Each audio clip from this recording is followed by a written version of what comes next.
آج آیت نمبر 56 تک ہو گیا تھا، اور 57 سے انشاءاللہ ہم سٹارٹ کریں گے۔ تفسیر ابن کثیر ہے یہ۔ بسم اللہ الرحمن الرحیم۔ وَظَلَّلْنَا عَلَيْكُمُ الْغَمَامَ وَأَنزَلْنَا عَلَيْكُمُ الْمَنَّ وَالسَّلْوَىٰ كُلُوا مِن طَيِّبَاتِ مَا رَزَقْنَاكُمْ وَمَا ظَلَمُونَا وَلَكِن كَانُوا أَنفُسَهُمْ يَظْلِمُونَ۔ ترجمہ: ہم نے تم پر بادل کا سایہ کیا اور تم پر من و سلوہ اتارا اور کہہ دیا کہ ہماری دی ہوئی پاکیزہ چیزیں کھاتے رہو۔ انہوں نے ہم پر ظلم نہیں کیا، البتہ وہ خود اپنی جانوں پر ظلم کیا کرتے تھے۔ یہود پہ احسانات الہیہ کی تفصیل۔ سابقہ آیات میں بیان ہوا تھا کہ فلاں فلاں بلائیں ہم نے تم پر سے دفع کر دی۔ اب بیان ہو رہا ہے کہ فلاں فلاں نعمتیں بھی ہم نے تمہیں عطا فرمائی۔ غمام غمامہ کی جمع ہے، چونکہ یہ آسمان کو چھپا لیتا ہے اس لیے اسے غمامہ کہتے ہیں۔ یہ ایک سفید رنگ کا بادل تھا جو وادی طیہ میں ان کے سروں پر سایہ کیے رہتا تھا۔ جیسے نسائی وغیرہ میں ابن عباس رضی اللہ تعالیٰ عنہ سے ایک لمبی حدیث میں مروی ہے۔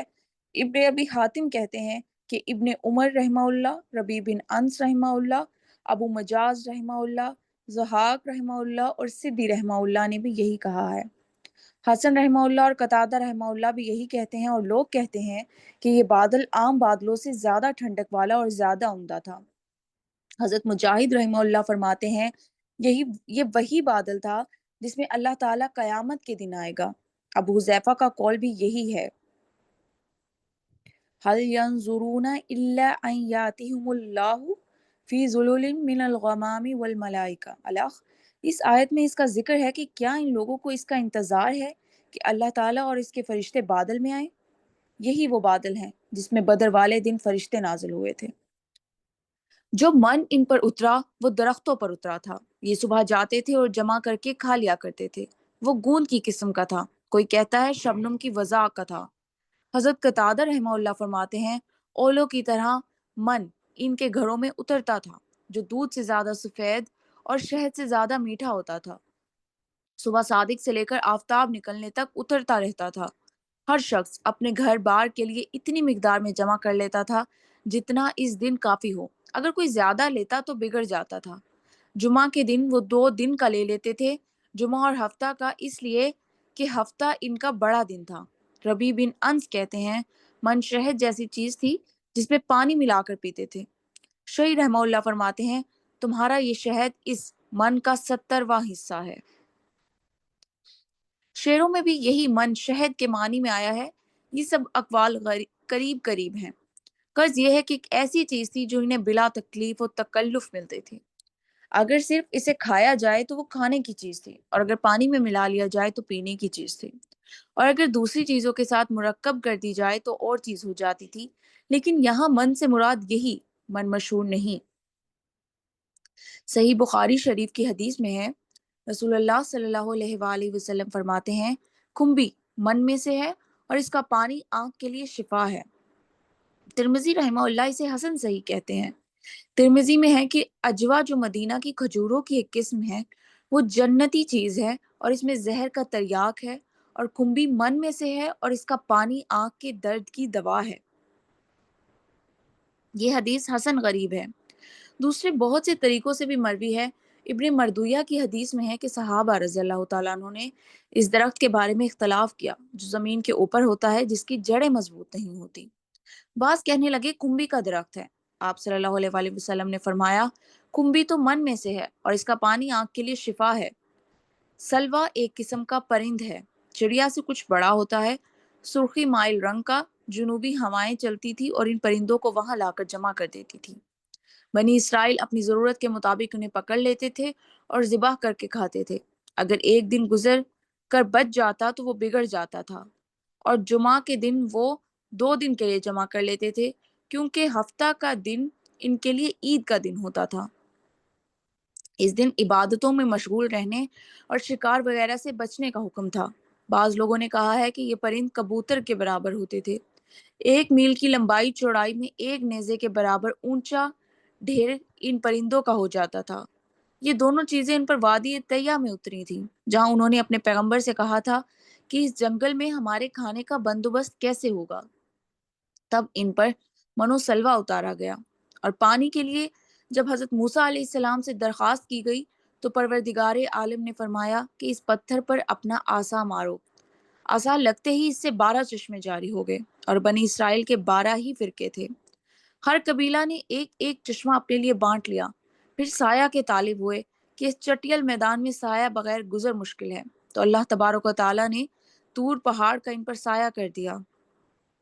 رہ گیا لباس، تو قدرت الہی سے جو لباس وہ پہنے ہوئے تھے وہ ان کے قد کے بڑھنے کے ساتھ بڑھتا رہتا تھا۔ 1 سال کے بچے کا لباس جوں جوں اس کے قد و قامت بڑھتا، لباس بھی بڑھتا جاتا، نہ پھٹتا، نہ خراب ہوتا، نہ میلا ہوتا۔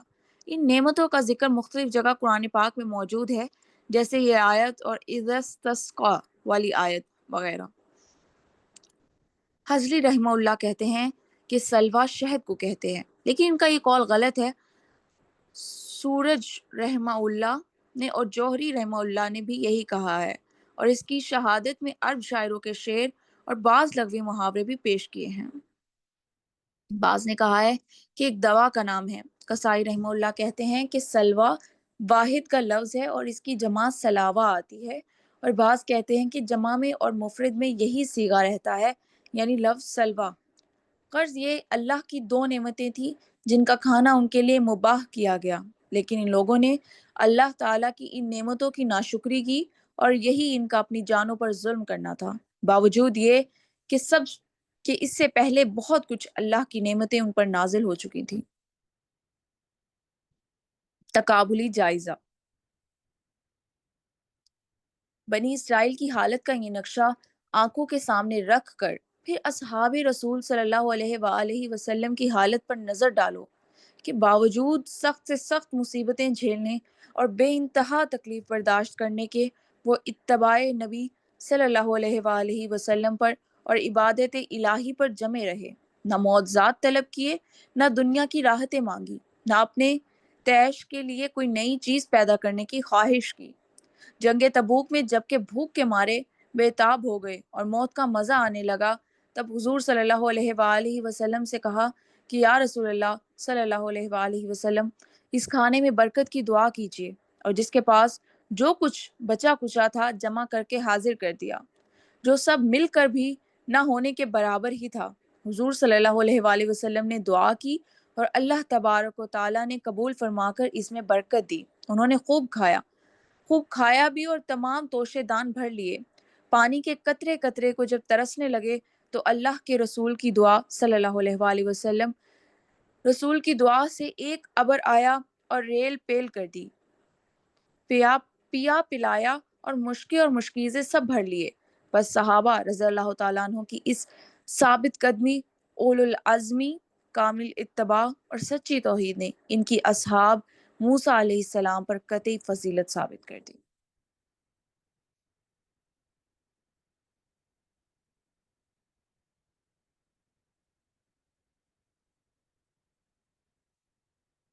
آگے کنٹینیو کروں یا پھر یہاں پہ ڈسکشن کرنی؟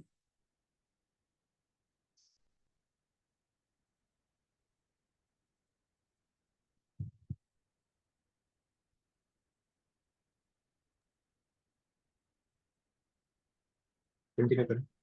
اوکے۔